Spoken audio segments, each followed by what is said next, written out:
ओम शांति। आज 27 अक्टूबर 2024 को हम सभी अव्यक्त बाप दादा के अव्यक्त मधुर महावाक्य सुनेंगे। ये अव्यक्त मधुर महावाक्य अव्यक्त बाप दादा ने 8 अक्टूबर 2002 को सुनाए थे।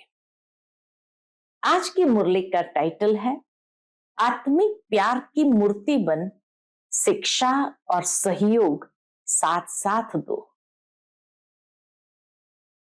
आज के मधुर महावाक्य विशेष मधुबन निवासी भाई बहनों से मुलाकात के समय कहे गए हैं। आज प्यार के सागर बाप दादा अपने मास्टर ज्ञान सागर बच्चों से मिलन मना रहे हैं। प्यार का सागर और बच्चे मास्टर ज्ञान के सागर है। ये परमात्म प्यार बच्चों की पालना का आधार है।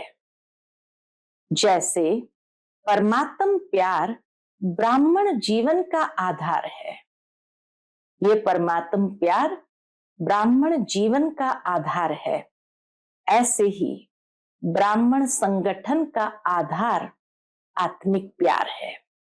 परमात्म प्यार ब्राह्मण जीवन का आधार है, लेकिन संगठन का आधार आत्मिक प्यार है। ब्राह्मणों का आपस में आत्मिक प्यार, जो आत्मिक प्यार आप बच्चे ही अनुभव कर सकते हो। आज के विश्व की आत्माएं इस सच्चे निस्वार्थ आत्मिक परमात्म प्यार की प्यासी है। एक एक बाबा के शब्द इतने चुने हुए एक्यूरेट है कि आज के विश्व की आत्माएं इस सच्चे निस्वार्थ आत्मिक परमात्म प्यार की प्यासी है। ऐसा सच्चा प्यार सिवाय आप ब्राह्मण आत्माओं के किसी को प्राप्त नहीं हो सकता।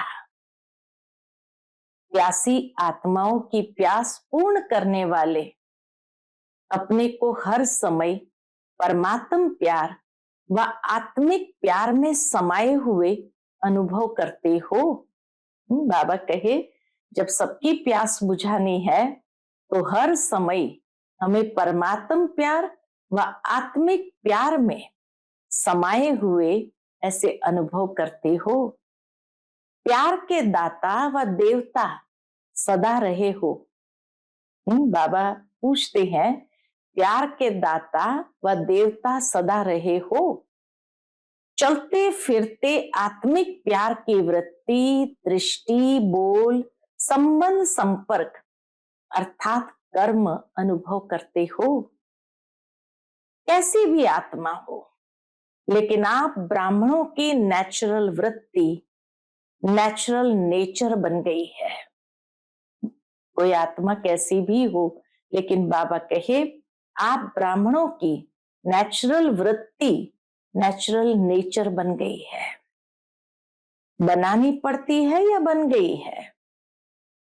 Follow father mother, follow Brahma Baba और फॉलो शिव बाबा, ब्रह्मा माँ और शिव बाबा।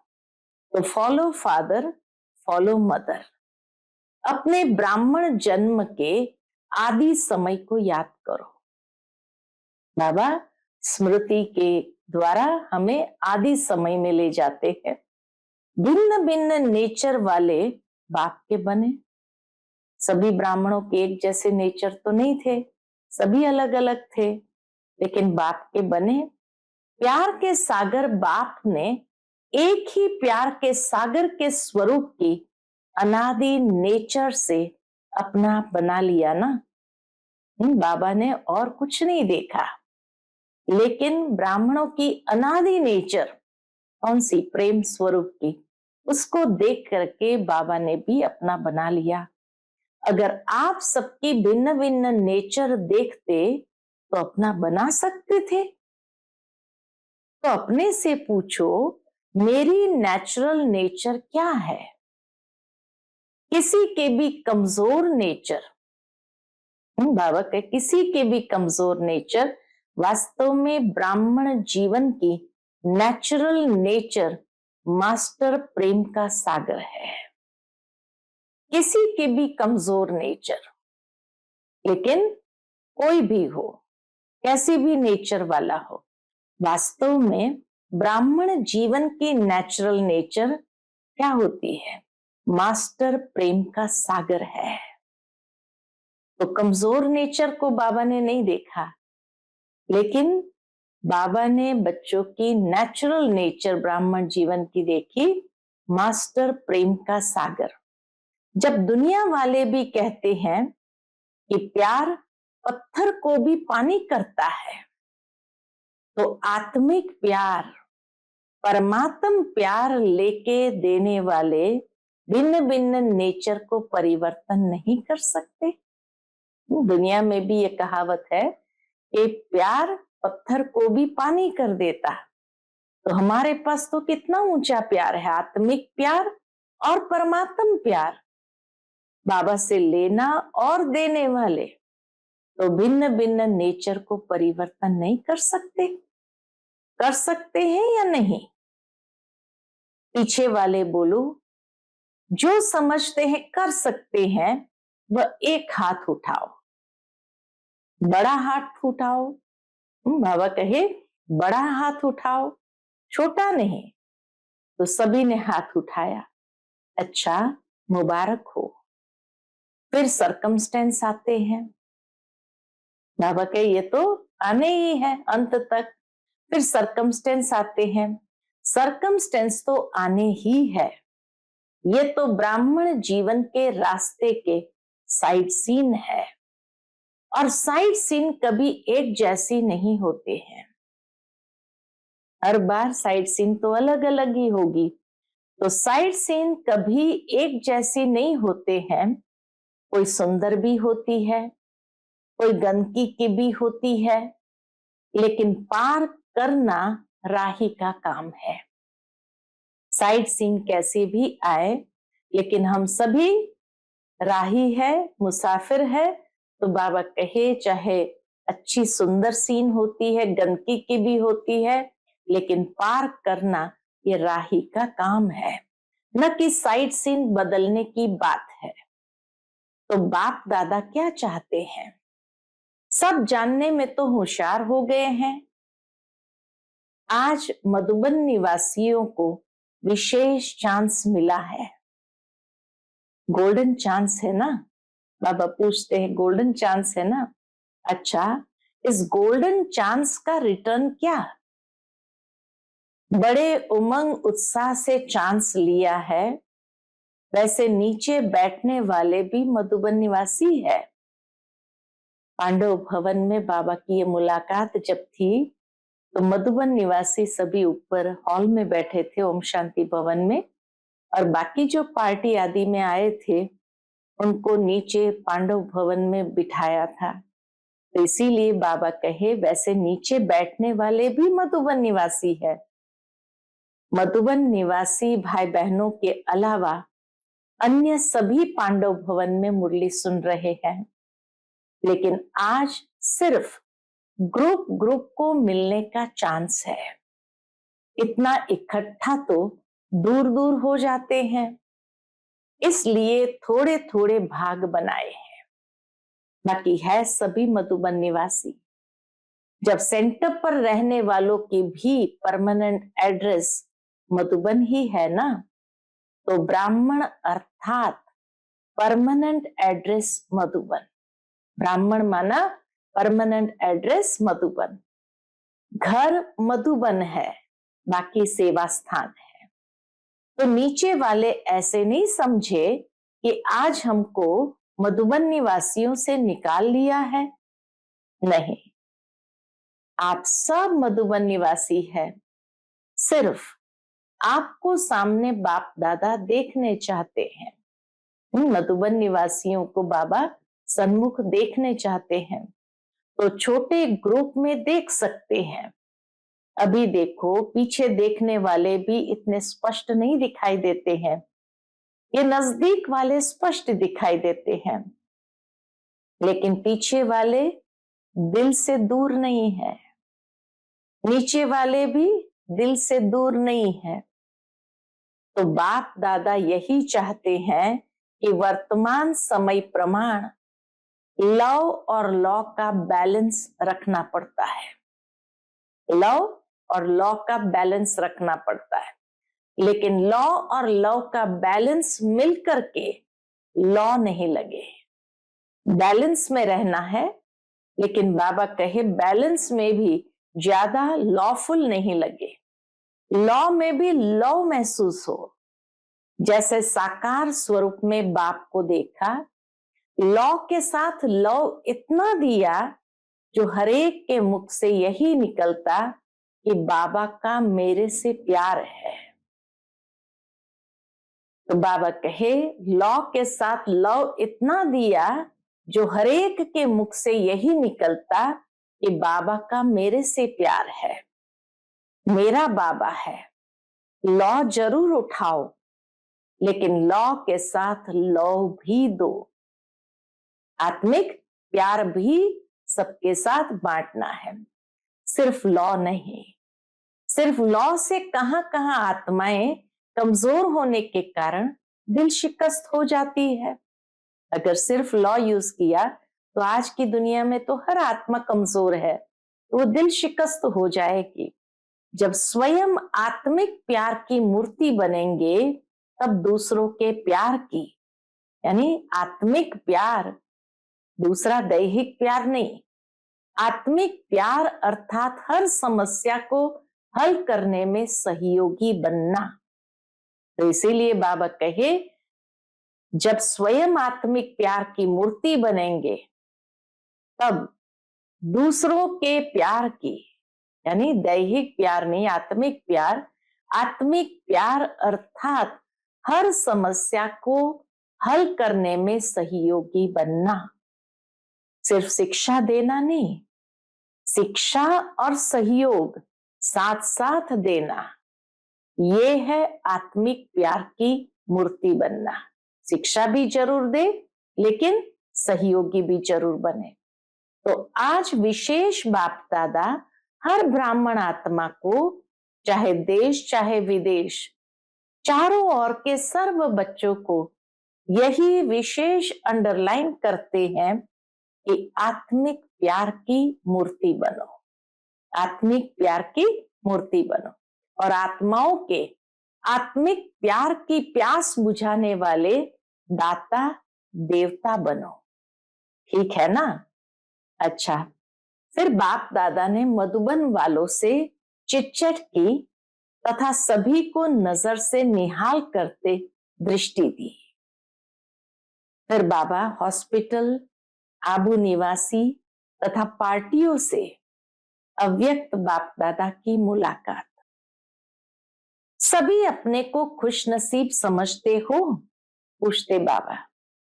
सभी अपने को खुशनसीब समझते हो? सारे विश्व में सबसे बड़े ते बड़ा नसीब किसका? हर एक क्या समझते हैं कि सबसे बड़े ते बड़ा नसीब मेरा है। बाबा कहे हर एक यही समझते हैं कि सबसे बड़े ते बड़ा नसीब मेरा है। हर एक ऐसा समझते हैं। जब खुश नसीब है तो खुश रहते हैं, सदा खुश रहते हैं। कभी कभी तो नहीं ना। जब बाप दादा ने भाग्य का सितारा चमका दिया, तो चमकते हुए सितारे को देख खुश रहते हो? दिल में सदा खुशी के बाजे बजते हैं? बजते हैं? पूछते बाबा। कौन सा गीत दिल गाती है? खुश नसीब आत्माएं कौन सा गीत दिल से गाते हैं?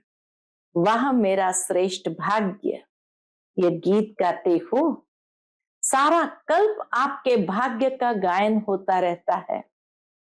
आधा कल्प भाग्य की प्रारब्ध भोगते हो, और आधा कल्प आपके भाग्य का गायन अनेक आत्माएं गाती रहती है। सबसे विशेष बात है कि बाप को सारे विश्व में से कौन पसंद आया?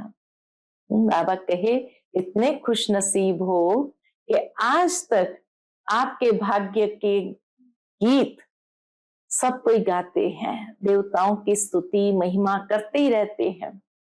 और सबसे बड़ी बात, ये सबसे विशेष बात है कि बाप को सारे विश्व में से कौन पसंद आया?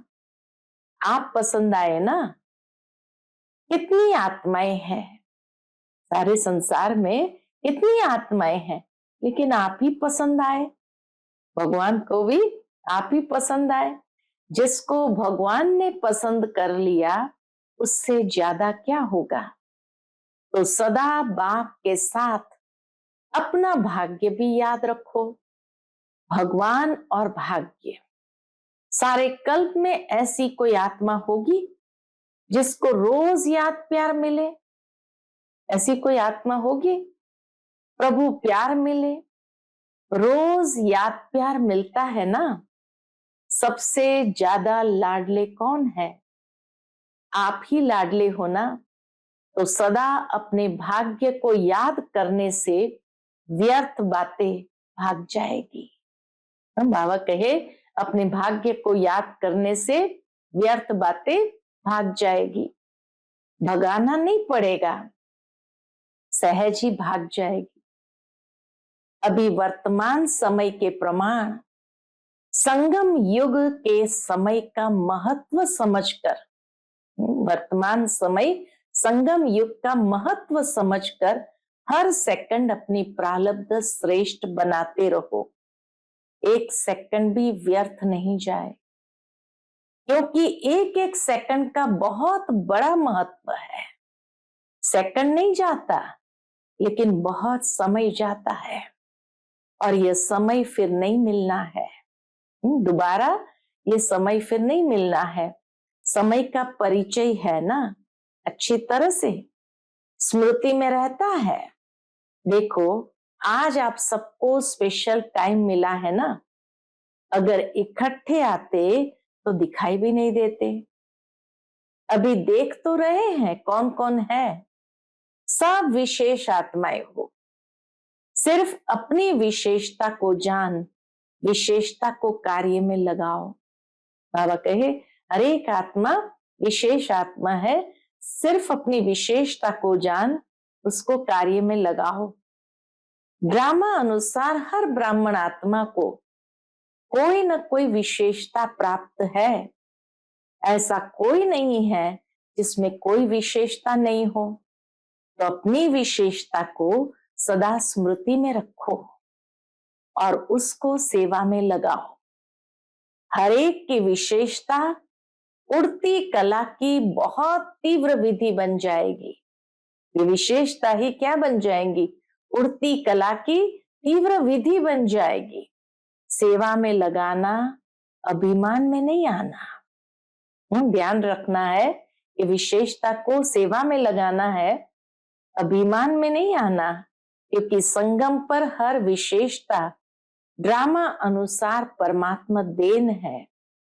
परमात्मा देन में अभिमान नहीं आएगा। जैसे प्रसाद होता है ना, उसको कोई अपना नहीं कहेगा। इतनी सुंदर बात बाबा ने कही, विशेषता भी प्रभु प्रसाद है, तो उसको कोई अपना नहीं कहेगा कि मेरा प्रसाद है, प्रभु प्रसाद है। ये विशेषताएं भी प्रभु प्रसाद है। प्रसाद सिर्फ अपने प्रति नहीं यूज किया जाता है, बांटा जाता है। बांटते हो? पूछते बाबा, बांटते हो? महादानी हो, वरदानी भी हो। पांडव भी वरदानी महादानी है, शक्तियां भी महादानी है। 1-2 घंटे के महादानी नहीं, लेकिन खुला भंडार। इसलिए बाप को भोला भंडारी कहते हैं। खुला भंडार है ना। आत्माओं को अंजलि देते जाओ। कितनी बड़ी लाइन है भिखारियों की, और आपके पास कितना भरपूर भंडार है, अखुड भंडार है। फूटने वाला है क्या? बांटने में इकोनॉमी तो नहीं करते, इसमें फ्राक दिली से बांटो। व्यर्थ गंवाने में इकोनॉमी करो, लेकिन बांटने में खुली दिल से बांटो। सभी खुश है। कभी कभी थोड़ा थोड़ा होता है, कभी मूड ऑफ, कभी मूड बहुत खुश, ऐसे तो नहीं ना। Follow father. बाप दादा मूड ऑफ करता है क्या? तो फॉलो फादर है ना। बाप दादा के पास स्पेशल ब्राह्मण बच्चों के लिए टीवी है, उसमें सबकी भिन्न भिन्न मूड आती है। कितना मजा आता होगा देखने में। बाबा कहे कितना मजा आता होगा देखने में। सदा महादानी बनने वाले की मूड बदलती नहीं है। जो महादानी है उसकी मूड कभी बदलती नहीं है। दाता है ना, देते जाओ। देवता बनने वाले माना देने वाले, लेवता नहीं देवता। कितने बार देवता बने हो, अनेक बार बने हो ना, तो देवता अर्थात देने के संस्कार वाले। कोई कुछ भी दे, लेकिन आप सुख की अंजलि, शांति की अंजलि, प्रेम की अंजलि दो। कोई कुछ भी दे, लेकिन आप सुख की अंजलि दो, शांति की अंजलि दो और प्रेम की अंजलि दो। लोगों के पास है ही दुख, अशांति, तो क्या देंगे?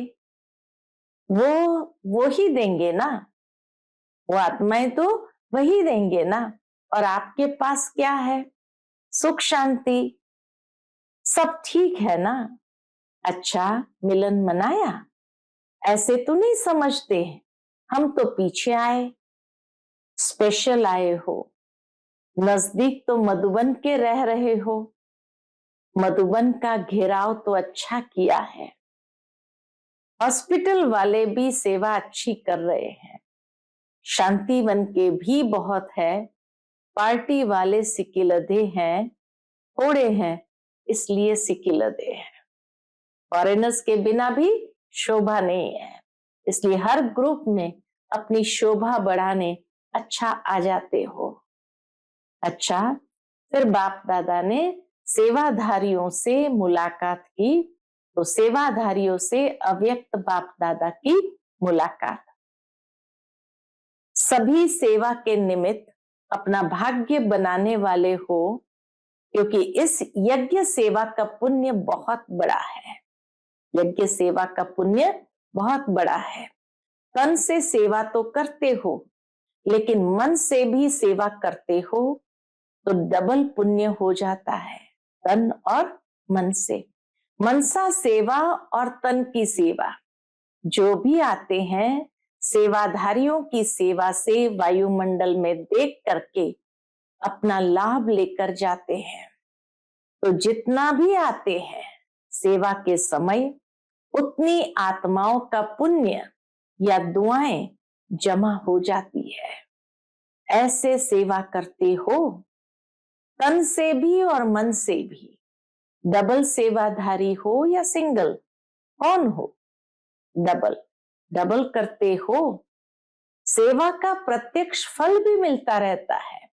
हम बाबा कहे खाली सेवा नहीं करते, डबल सेवा करते और उसका फल भी मिलता रहता है। जितना समय रहते हो एक्स्ट्रा खुशी मिलती है ना, मधुबन में एक्स्ट्रा खुशी मिलती है ना, तो प्रत्यक्ष फल भी खाते हो, दुआएं भी जमा होती है, भविष्य भी बना और वर्तमान भी बना। बाप दादा को भी खुशी होती है कि बच्चे अपनी प्रारब्ध बहुत सहज और श्रेष्ठ बना रहे हैं। बस सेवा सेवा और सेवा, और किसी बातों में नहीं जाना। सेवादारियों को बाबा कहते और किसी भी बात में नहीं जाना। सेवा अर्थात जमा करना। जितना भी समय मिलता है तो डबल कमाई करो। प्रत्यक्ष फल भी, भविष्य भी, सेवा का चांस भी आप आत्माओं को प्राप्त है। सेवाधारियों से बाप दादा का विशेष प्यार होता है। क्यों? बाबा कहे सेवाधारियों से बाप दादा का विशेष प्यार होता है, क्योंकि बाप दादा भी विश्व का सेवक है। तो समान हो गए ना। मन को बिजी रखते हो या खाली रखते हो, मधुबन अर्थात याद और सेवा। चलते फिरते मन याद में या सेवा में बिजी रहे। सभी खुश रहते हो, कभी कभी वाले तो नहीं हो, सदा खुश रहने वाले। आपकी खुशी को देख दूसरे भी खुश हो जाते हैं। सेवाधारियों को भी टर्न मिला, खुश हो ना। टर्न मिला ना विशेष। मधुबन वालों के निमित्त आपका भी गोल्डन चांस हो गया। स्वयं सदा स्वमान में रह उड़ते रहो। बाबा कहे स्वमान में रहो और उड़ते रहो। स्वमान को कभी नहीं छोड़ो। चाहे झाड़ू लगा रहे हो, लेकिन स्वमान क्या है? विश्व की सर्व आत्माओं में श्रेष्ठ आत्मा हूं। भले झाड़ू लगा रहे हैं, लेकिन फिर भी स्वमान ये हो कि विश्व की सर्व आत्माओं में श्रेष्ठ आत्मा हूं। तो अपना रूहानी स्वमान कोई भी काम करते भूलना नहीं। नशा रहता है ना, रूहानी नशा। हम किसके बन गए, भाग्य याद रहता है ना, भूलते तो नहीं हो। जितना भी समय सेवा के लिए मिलता है, उतना समय एक एक सेकंड सफल करो। जितना भी समय मिले, बाबा कहे एक एक सेकंड सफल करो, व्यर्थ नहीं जाए, साधारण भी नहीं। रूहानी नशे में, रूहानी प्राप्तियों में समय जाए, ऐसा लक्ष्य रखते हो ना। अच्छा, ओम शांति। हम सब रूहानी बच्चों की रूहानी माता पिता बाप दादा को याद प्यार गुड मॉर्निंग और नमस्ते। नमस्ते, शुक्रिया बाबा, शुक्रिया। आज का बाप दादा का मधुर वरदान है, स्नेह की उड़ान द्वारा सदा समीपता का अनुभव करने वाले स्नेही मूरत भव। स्नेह की उड़ान द्वारा सदा समीपता का अनुभव करने वाले स्नेही मूरत भव। सभी बच्चों में बाप दादा का स्नेह समाया हुआ है। स्नेह की शक्ति से सभी आगे उड़ते जा रहे हैं। स्नेह की उड़ान तन व मन से, दिल से बाप के समीप ले आती है। बल ज्ञान योग धारणा में सब यथाशक्ति नंबरवार है, लेकिन स्नेह में हर एक नंबर 1 है। यह स्नेह ही ब्राह्मण जीवन प्रदान करने का मूल आधार है। स्नेह के आधार से ही तो ब्राह्मण बने। स्नेह का अर्थ है पास रहना, पास होना और हर परिस्थिति को बहुत सहज पास करना। आज का स्लोगन है, अपनी नजरों में बाप को संभालो तो माया की नजर से बच जाएंगे। अपनी नजरों में बाप को संभालो तो माया की नजर से बच जाएंगे। अच्छा, ओम शांति।